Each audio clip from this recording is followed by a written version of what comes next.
Bom, boa tarde a todos. Eu sou o professor Jonathan, e como é muito comum, as crianças sempre... O Fusca ele é um carro muito querido no Brasil, e geralmente por onde ele passa ele atrai olhares. E é muito comum as crianças me perguntarem sobre o meu Fusca, como ele é, quererem ver, eu nunca deixo, quererem ver como é que ele é por dentro e perguntarem mais sobre o carro. Então nesse vídeo, além de apresentar o meu carro preferido, que é o Fusca 1975, que eu chamo de Manezão, em homenagem ao meu avô, eu vou mostrar também como o Fusca pode nos servir de fonte para nós analisarmos contextos, períodos históricos, mas não só o Fusca, as propagandas do veículo, como elas servem para ilustrar, para nos mostrar como as pessoas viviam em determinadas épocas. Agora eu vou apresentar um pouquinho, falar um pouquinho sobre o carro e apresentar o carro, só que eu vou apresentar também a Sofia, que é a minha aluninha que está me ajudando aqui na filmagem do carro, que ano que vem nós faremos um projeto de jovens historiadores, é provável que ela esteja junto, e aqui eu vou falar um pouquinho da função do historiador também, a mãe dela está sabendo que ela está aqui, e aqui nós estamos todos com álcool, com máscara, então quando eu não estou com máscara eu estou distante dela, então podem ficar sossegados. Eu vou falar um pouquinho do interior do carro. Onde traz isso?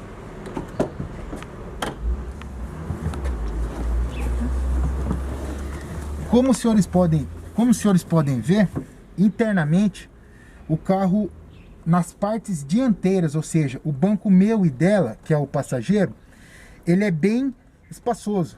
E eu já vou explicar também o porquê. Aqui nós temos um motorrádio, esse motorrádio é da década de 80, não é o rádio original desse carro.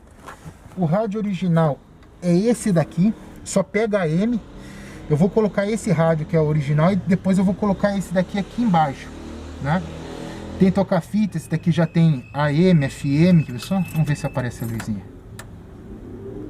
É que não vai aparecer por causa do que está claro, mas acende uma luzinha ali dentro. Enfim, a parte aqui dianteira tem bastante espaço. Aqui nós temos um porta-treco de bambu, que é um acessório de época, Não tem frescura. Aqui liga o farol, aqui os limpadores de para-brisa, aqui ligava antigamente o ar quente. Por quê? No Brasil o ar quente é até um contrassenso, não é ar-condicionado. O ar-condicionado do Fusca é esse daqui, o quebra-vento. Você vira isso daqui, coloquei a mão na pintura, coisa que eu detesto, mas enfim, depois eu limpo. Você coloca isso daqui assim e vai andando com o carro. Quanto mais você anda, mais vento entra. Esse é o ar-condicionado. Aqui tinha antigamente o ar quente. No Brasil pode não ser a melhor opção, mas na Alemanha fazia muito sentido, porque esse carro é um carro alemão. Aqui nós temos o pisca-alerta e aqui o afogador. O carro tem 4 marchas só. Primeira, segunda, terceira e quarta. O velocímetro aqui marca até 140, contudo, eu geralmente ando com esse carro aqui a 100, 80 por hora. Professor, e o marcador de gasolina aqui tá na reserva? Sim, tá na reserva porque é início do mês. Eu só abasteço esse carro quando eu recebo. Geralmente eu abasteço ali cerca de R$80 e dura o mês inteiro. É um carro muito econômico. Aí aqui atrás nós temos, consigo mostrar a forração de teto, Sofia? A forração de teto no padrão original, só ali que está faltando, são peças de acabamento que faltam. O cinto de segurança do Fusca, ele é muito decorativo, Porque na verdade, em caso de colisão aqui, você só se salva por um milagre. Olha lá, ele só passa, só um só. Esse aqui é um cinto original de fábrica. É aqui, acabou. Ó, não tem retrátil, nada, é isso que segura. Esse daqui é o famoso banquinho quebra-pescoço. Por que quebra-pescoço? Porque em caso de colisão frontal, o volante podia se deslocar para frente, bater no meu pescoço e quebrar. com um tranco. Ou bater no meu tórax. Tanto que depois, na década de 80, a Volkswagen fez um padrão diferente de varão de caixa de direção, onde em caso de colisão ela desmontava. Em vez de ser assim, e caso há uma colisão aqui, o volante vai para frente, eles fizeram assim. E em caso de colisão, descanhotava. Enfim, aqui o espaço interno é minúsculo, pode ficar assim. O espaço aqui é minúsculo e eu já vou falar para os senhores por quê. Aqui não foi projetado para adulto. Aqui atrás não era para adulto rodar, né? Eu já vou explicar um pouquinho da história do veículo. E aqui atrás nós temos o que nós chamamos de... Ai, tá tudo sujo, perdão. Nós chamamos de chiqueirinho, né? Olha lá, chiqueirinho. Ali tem as ferramentas, né? O macaco, um kit de sobrevivência. Esse carro, felizmente, é uma das coisas que eu amo nesse carro. Ele nunca me deixou na mão. Esse carro, eu comprei ele com o meu primeiro salário de professor. De lá pra cá eu venho restaurando ele. Uma das coisas que eu me orgulho desse carro é que eu restaurei ele, com exceção da funilaria que foi feita, pintura elétrica e mecânica eu fiz com as próprias mãos. Professor, onde o senhor aprendeu? Eu aprendi estudando, lendo, na marra. Tudo nesse carro, basicamente, com exceção da funilaria, fui eu que fiz. Tudo, elétrica. E sigo rigorosamente os padrões da Volkswagen, porque eu tenho os manuais, né? Eu pretendo, no futuro, estudar, fazer alguns textos sobre a história do veículo, como historiador. E nisso eu tive acesso, a Volkswagen me cedeu inúmeros documentos antigos que me possibilitam ter uma planta, né? Ter um arcabouço de conhecimento para mexer com elétrica, mecânica. A pintura eu aprendi por outros vieses, mas a elétrica e a mecânica foram os documentos que a Volkswagen me cedeu, que me possibilitou fazer. Seguem rigorosamente o padrão Volkswagen. Agora nós vamos lá na frente. Aqui.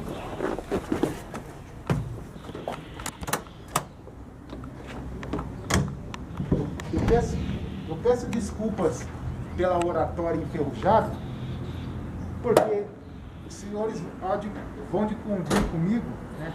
Vão de convir comigo que falar de máscara é um horror.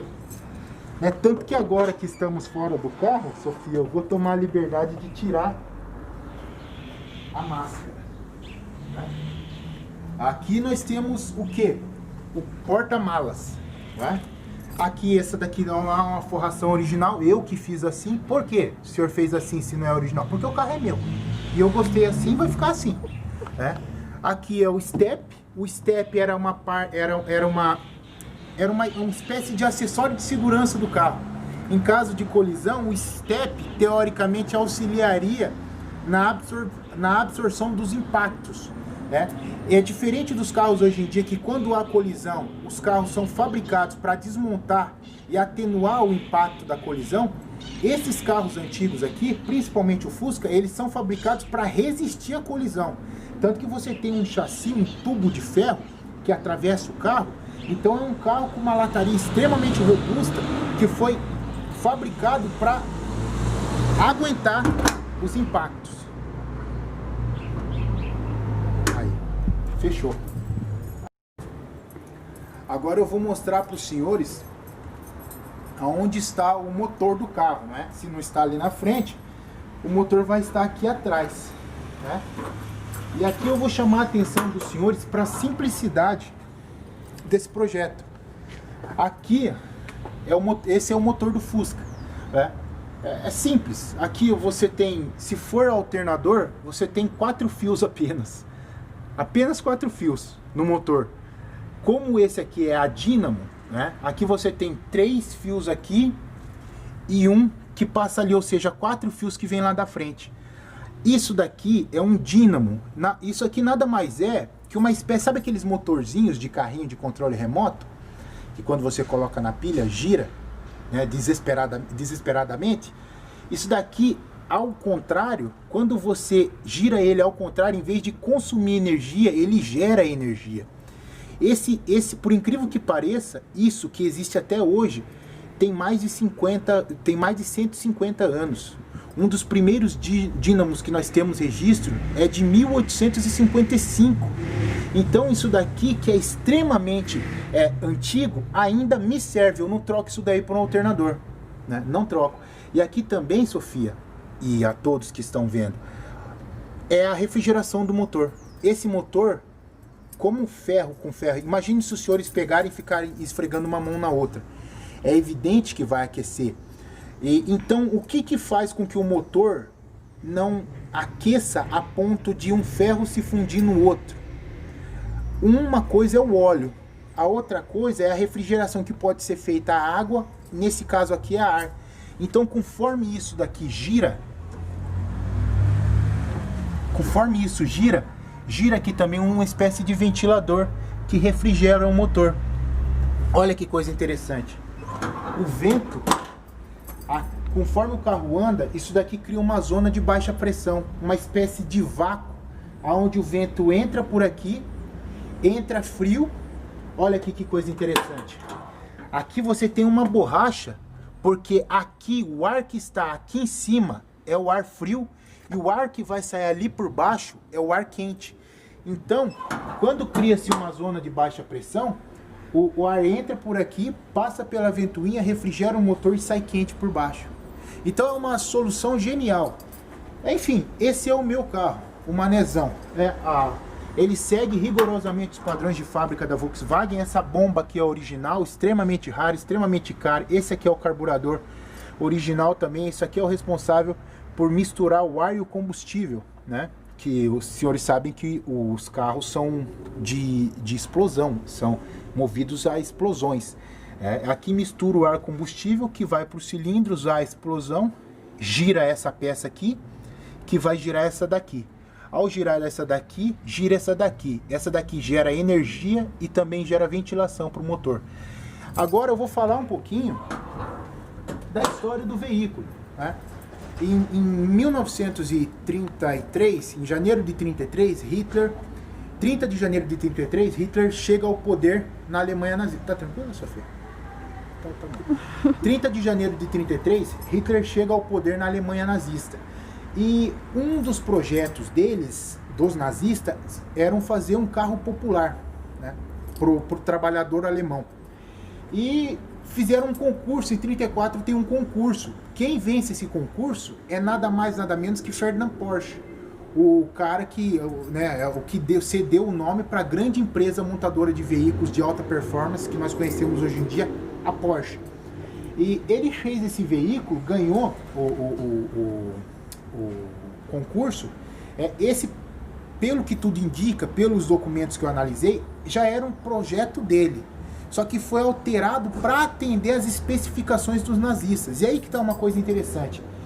Professor, como assim? Quais eram essas especificações? Os nazistas, eles tinham uma característica estética, Sofia. Não só as pessoas deveriam existir com saúde, né, sem doenças. Elas também tinham que ter características estéticas que para eles eram típicas do povo germânico, do povo ariano. Que é o que? Em inúmeros discursos do Hitler, era famoso ele pegar e chamar a atenção para que os jovens alemães e os alemães, os homens, deveriam ser fortes, altos, rápidos, loiros. Então eles se preocupavam muito com a estética, tanto que em 34 mesmo, Hitler começa a fazer drásticas reformas na educação alemã e eles passam a priorizar o quê? A filosofia. A Alemanha até então era o país da filosofia. Não. A história, um pouco. Estudava um pouquinho história, toda deturpada, toda cheia de idiotice. Eles focam bastante em ginástica, educação física, porque para os nazistas, a estética, a moda, a forma com que os alemães se apresentavam, era extremamente importante. E aí, eu não posso dizer, eu não sei se o Fusca, como já era um projeto do Porsche, eu não sei se ele foi projetado de tal modo a atender as especificações nazistas, ou se os nazistas utilizaram o carro depois para mostrar suas propagandas, né? Por quê? era muito comum ter propagandas de Fuscas onde você tinha crianças aqui no chiqueirinho, onde nós mostramos lá dentro, crianças ali nos bancos traseiros, o pai e a mãe nos bancos dianteiros. Então, o Fusca, ele não foi projetado para que 5 adultos andem nele tranquilo. As pessoas dizem, não, mas Fusca é apertado. É claro, imbecil. Ele não foi projetado para ter 5 adultos aqui dentro. Vai 30 marmanjos, aí os caras, olha o tamanho meu, parece um gorila. Eu e mais 5 pessoas dentro de um carrinho desse aqui, vai parecer carro de circo. É lógico. Esse carro foi projetado para 2 adultos andarem na frente. Pelo menos era isso que a propaganda nazista dizia. Era isso que a propaganda nazista vendia. Né? Então, o carro também tinha padrões estéticos, se não no próprio veículo, mas certamente tinha nas propagandas, tinha padrões estéticos típicos dos nazistas. Ou seja, é um carro, e esse carro, dentro dele, você tem 2 adultos, o pai e a mãe, e você tem as crianças, que também não eram só também um padrão estético de como as pessoas deveriam ser, mas também de como deveria ser uma família. Né? Você tem sempre nas propagandas você vê 2 loiros, um pai e uma mãe loira, e crianças loirinhas atrás. Então o carro e as propagandas, eu não posso dizer até que ponto o carro é mais fundamental para essas propagandas nazistas, ou se as propagandas utilizam do carro, né, para vender a estética nazista. Eu não sei se o carro foi projetado especificamente para aquela estética nazista. É difícil falar porque o projeto do Porsche já era desde a década de 20, né? Ou seja, é provável que esse carro aqui, os projetos iniciais, tanto de motor como de carroceria, já tem 100 anos. Né? Enfim, é difícil dizer até que ponto o carro serve à estética nazista ou até que ponto os nazistas se usam do carro para vender uma propaganda de estética nazista. Agora eu vou falar um pouquinho, perdão, né? Os selvagens da rua estão fazendo graça com essas porcarias barulhentas dele. O meu carro tem tá indo para 100 anos já o projeto dele, não faz barulho igual essas desgraças deles aí. Enfim, eu já falei um pouquinho do projeto inicial do Fusca, né, de como ele é inserido ali naquele contexto histórico nazista. Agora eu vou falar de como o Fusca chega no Brasil e como ele passa por inúmeros contextos históricos e como as propagandas do carro ajudam-nos a entender um pouquinho mais esses contextos históricos. Ou seja, o carro e principalmente as propagandas nos servirão de fonte para uma interpretação de um passado, para a interpretação de um contexto histórico. Né? Então, os primeiros protótipos de Fusca começam a ser produzidos do Volkswagen, que antigamente aqui no Brasil ele chegou como Volkswagen Sedan. Eu não vou me atrever a falar o nome dele em alemão. Né? Volkswagen é carro do povo, enfim. Em 38 começam a ser produzidos os primeiros protótipos do automóvel Fusca. Aí tem uma interrupção de 39 a 45, você tem a Segunda Guerra Mundial. E aí os veículos com chassi, com motor de Fusca que são produzidos, eles são voltados para a guerra. Acaba a guerra, ali no final da década de 40, há uma proposta de vender o projeto do Fusca para a Ford. E um funcionário de alto escalão da Ford foi ver o projeto e falou, não, esse projeto é arcaico. E se nós observarmos os carros que surgiram depois da Segunda Guerra Mundial, vamos vir para cá fazendo um favor, Sofia. Se nós observarmos os carros que surgiram depois da Segunda Guerra Mundial, principalmente nos Estados Unidos, são carros com motores extremamente potentes, extremamente grandes, né? São carros para esbanjar. E quando o cara olha o Fusca, ele fala, é um projeto arcaico. E de fato, a estrutura do carro é uma estrutura do carro do início do século XX. Ele parece um besorrinho. Né? Isso daqui, ó, solto para o lado do carro. A suspensão, ainda que seja extremamente resistente, é de feixe de molas. Ela é resistente, dura aí uns 40, 50 anos, só que ela não tem o mesmo conforto que, por exemplo, tem um Opala, um Maverick aqui no Brasil. A suspensão traseira idem, o barulho no motor, né, que não é grande, os senhores vão ver meu carro funcionando posteriormente, não é gigantesco o barulho. Né? Para mim é uma música, né? Mas para aquele período falaram, não, é um projeto obsoleto. Foi um erro grotesco que ele fez, porque a partir de então há um investimento, né, com Adenauer, posteriormente, né, Adenauer é antes, né, na reconstrução da Alemanha, e eles passam a investir no Fusca. Na década de 50, bom, já que pararam o barulho, vamos vir para cá. A senhorita está transpirando. Na década de 50, começa a vir os primeiros Fuscas importados da Alemanha para o Brasil. Ou seja, as peças eram importadas, as peças vinham da Alemanha e eram montadas aqui, não tinha fabricação de peças aqui. Na década de 60, você já começa a ter uma fabricação em massa mais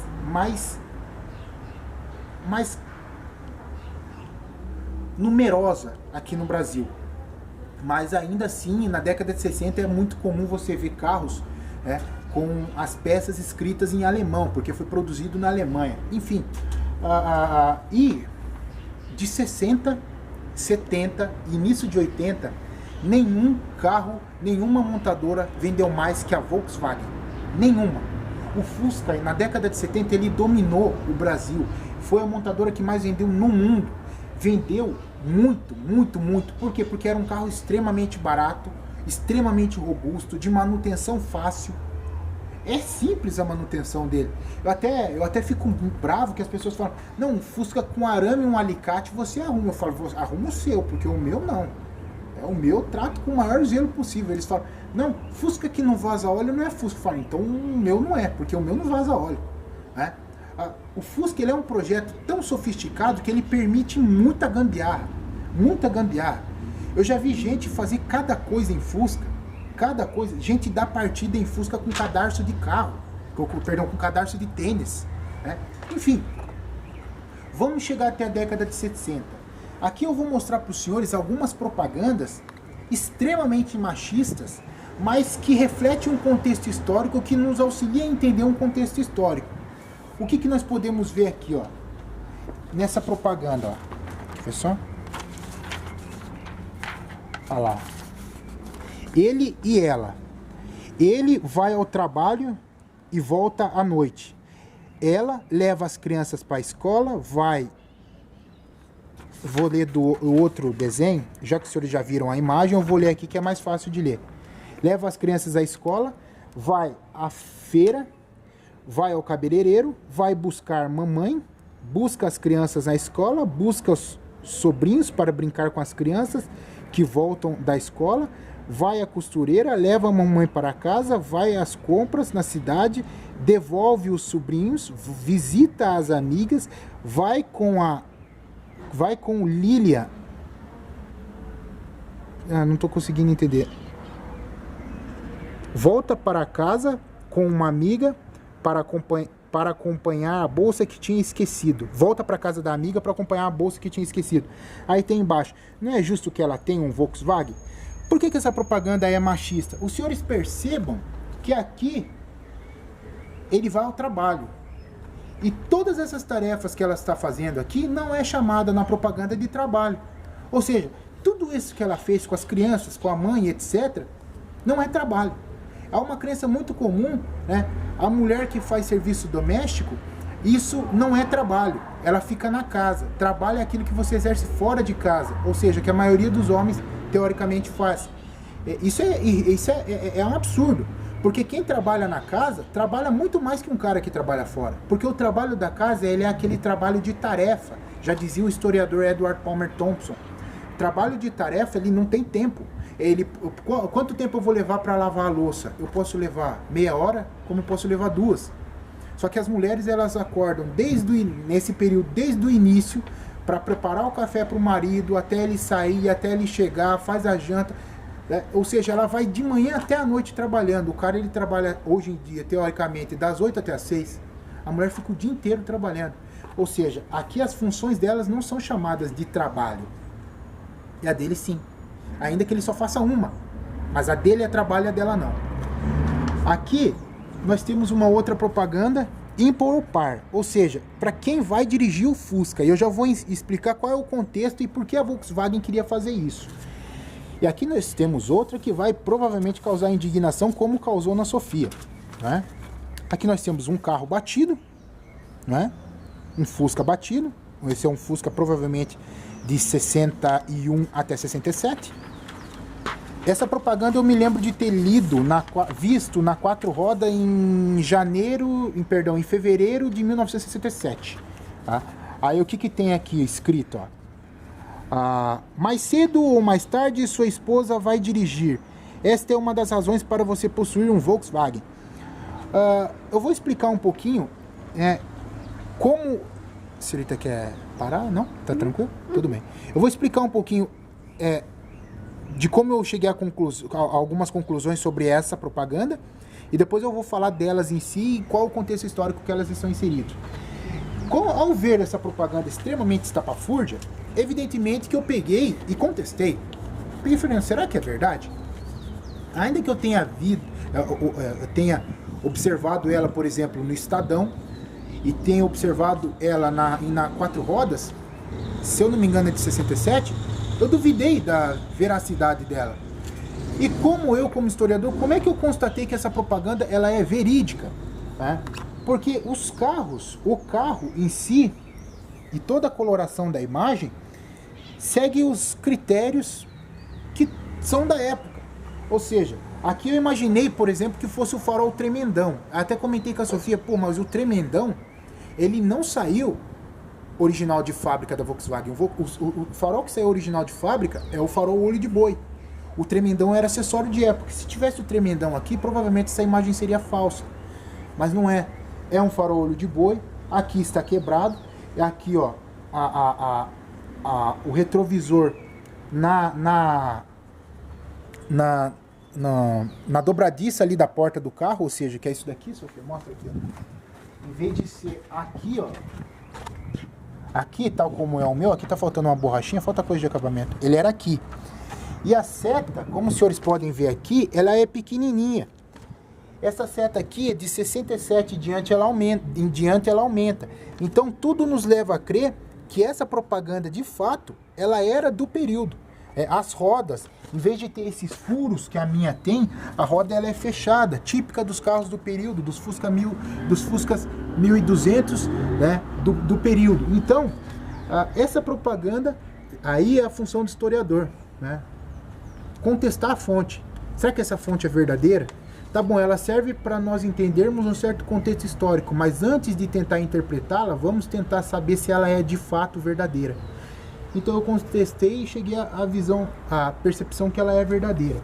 Aqui essa imagem, além de expressar aquele pensamento longo, de uma relativa longa duração, como diria Fernand Braudel, né, de que as mulheres não sabem dirigir, né, a Volkswagen utiliza desse pensamento machista, que já existia no Brasil, de que as mulheres não dirigem, que as mulheres não podem dirigir, que direção é algo para homem, né? A Volkswagen utiliza desse machismo para tentar vender nesse contexto histórico. E aí que tem uma coisa interessante, na década de 60, em maio de 68, você tem inúmeras manifestações estudantis na França, inúmeras manifestações de jovens na França. E em 60 você tem uma expansão do movimento feminista no mundo. Você tem a pílula anticoncepcional. Você tem um aumento, uma efervescência de pensamento feminista. E você tem uma classe média cada vez mais ascendendo após a Segunda Guerra Mundial. Por incrível que pareça, há uma grande ascensão econômica em vários países do globo, especificamente nos países do Ocidente. Você tem uma classe média ascendendo que possibilita que o sujeito não tenha apenas um carro, que ele tenha dois. E aqui a Volkswagen está tentando conquistar um mercado feminino. Ou seja, agora, já que o cara ele tem condições de ter um carro para ele, eles estão tentando criar a necessidade, ou colocar a necessidade, vender a necessidade de que é necessário também um carro para a mulher, ainda que ela não saiba dirigir. Então ela utiliza desse pensamento machista para vender carros. Aqui, ó, as mulheres elas não sabem dirigir. Já que elas não sabem dirigir, não adianta você colocar um Dodge, né? Não adianta você colocar, se bem que os Dodges mais bacanas é da década de 70, mas não adianta você colocar um Galaxy Landau, não adianta você colocar um Willys Itamaraty na mão de uma mulher. Coloca um carro mais barato, e o Fusca era o carro mais barato da época. Era extremamente barato. Em comparação com os outros carros, por exemplo, um Corcel, né, ou um Galaxy Landau, os outros carros, né, o Fusca valia metade do que alguns carros que eram produzidos. O Corcel, por mais simples que fosse, valia horrores em comparação ao Fusca. Então aqui eles, largam o Fusca na mão da mulher, já que é provável que ela bata. E é uma coisa interessante, Sofia, porque é muito comum você ver senhoras que ganharam Fuscas na década de 60, na década de 70 e até hoje estão com o carro, não abandonam o carro de jeito nenhum. Eu já vi inúmeras senhoras que possuem os carros e não abrem mão. Esse carro mesmo eu comprei de uma senhora, Dona Simone. Já estava doente, enfim, foi pego dela. Mas aqui perto aqui da associação tem uma senhora que tem um Fusca 68, eu já fiz de tudo para ela me vender, ela disse que não vende, o carro só sai dela quando ela morrer, ela ganhou de presente de casamento. Eu lembro de quando eu levei meu carro também para arrumar, até briguei com o primeiro funileiro, né?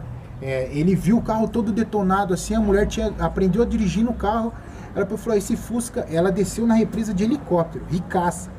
Ela falou, esse Fusca ninguém mexe, ninguém reforma. Ele está detonado, ele está se deteriorando com o tempo, igual eu estou deteriorando com o tempo. Ele é meu. Assim que eu morrer, ele morre junto. Ou seja, é muito comum você ver mulheres com apego ao Fusca. Então você vê também como essa propaganda influenciou a mentalidade. Essas propagandas influenciou a mentalidade das pessoas.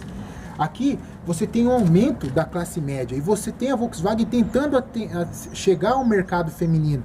Aqui você tem as mulheres saindo, procurando sair do ambiente doméstico e assumir novas tarefas no ambiente fora de casa. Que mulher, professor? As feministas hoje em dia, tem algumas que, né, tem pessoas que ficam postando as coisas nas redes sociais sem nem saber do que se trata. E em vez de ajudar a causa, você banaliza a causa. Que mulheres que estão querendo sair de casa na década de 60, Sofia? As mulheres brancas, de classe média, aquelas sim que são protegidas pelos seus maridos, pelos seus irmãos, que não têm autonomia de nada. Essas estão querendo se libertar dos grilhões familiares, do patriarcado. As mulheres negras e as demais das classes periféricas, as trabalhadoras, já estão fora de casa. Elas já estão trabalhando. Já diria Marx, no livro Capital, né? Tomo 2, Maquinaria em Grande Indústria, onde ele fala da proletarização da família. As mulheres saem do ambiente doméstico e são obrigadas a vender a sua força de trabalho em prol de um salário. E aqui a Volkswagen está tentando captar esse mercado, né? Ela está querendo pegar esse mercado. Ela quer fazer com que o Fusca seja acessível também para as mulheres. E ela consegue êxito. A Chevrolet, se eu não me engano, em 1973, ela lança um Opala Rosa Pantera para tentar atender, para tentar chegar ao público feminino.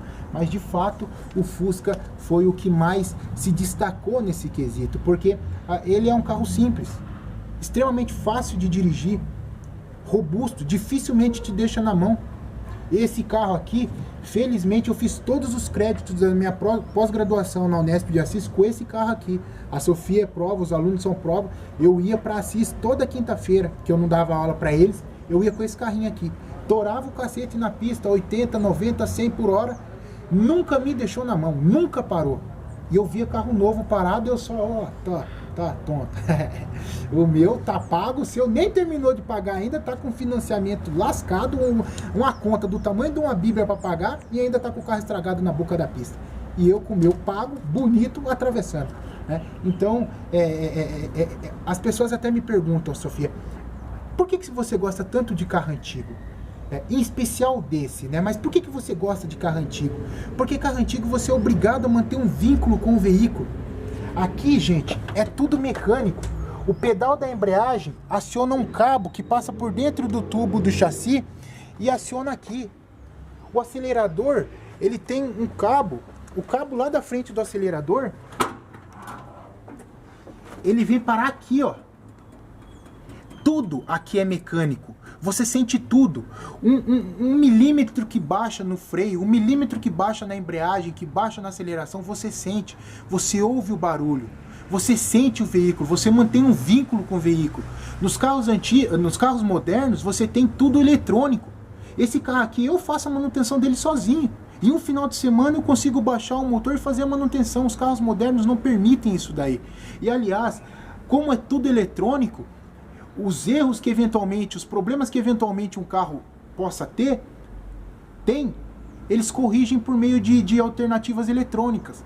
Aqui não. Se tem um erro, você sente, você vem aqui com uma chave de fenda, você regula o cabo, o cabo do acelerador, ou você vê essa molinha aqui, é só você trocar, ou você pega e troca o cabo da embreagem, ou você regula a embreagem. Tudo nesse carro aqui, você mesmo pode fazer. Então você mantém um vínculo com o carro. E não é só isso. Eu amo o meu Fusca, eu amo os carros antigos, mas principalmente esse Fusca por causa da sua inutilidade. Como assim inutilidade, professor? Qual que é a utilidade de um veículo? Transporte.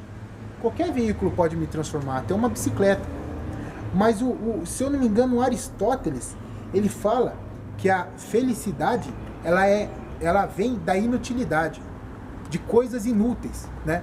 Ele cita a contemplação, etc. Mas, enfim, o que esse carro me dá?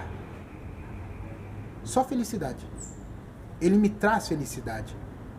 Ele faz com que eu seja feliz. Às vezes eu subo nesse carro e ando pela cidade sem rumo, só pelo gosto de andar com ele. O transporte, a utilidade dele, eu posso me transportar a pé, eu posso me transportar de bicicleta, de moto, com qualquer outro veículo, mas é a inutilidade desse carro que me atrai. Que inutilidade é essa? O que esse carro me dá? Felicidade. E para além de felicidade, mais nada. Qual que é a utilidade da caneta? Escrever. Qual que é a utilidade de uma roupa? Te cobrir. Você troca a roupa, troca a caneta e a utilidade continua a mesma. Mas esse carro ele é inútil, por quê? O que ele me dá? Ele me dá algo que nenhum outro carro me dá. Felicidade. O fim desse carro, para mim, é a felicidade. Então é por isso que eu amo esse carro em especial e adoro carros antigos. Pela inutilidade desse carro e pelo vínculo que nós somos obrigados a ter com os carros antigos. Vamos lá.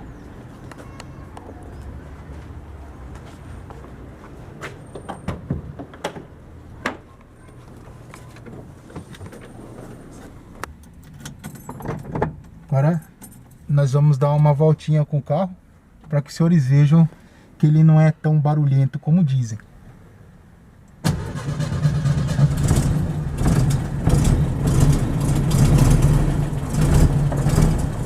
Aqui é barulhento que nós estamos entre as paredes, tá?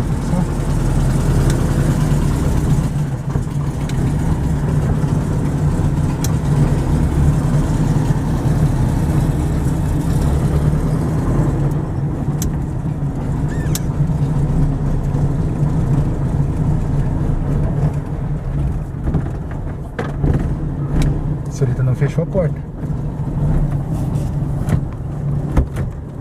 Pera aí, só abre ela. Pode dar uma batidinha. Aí.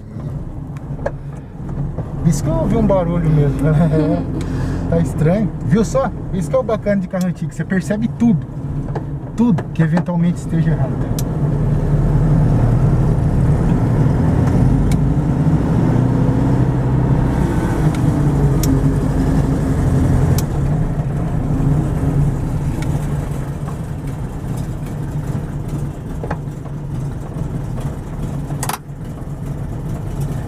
Esse é o barulho de um Fusca.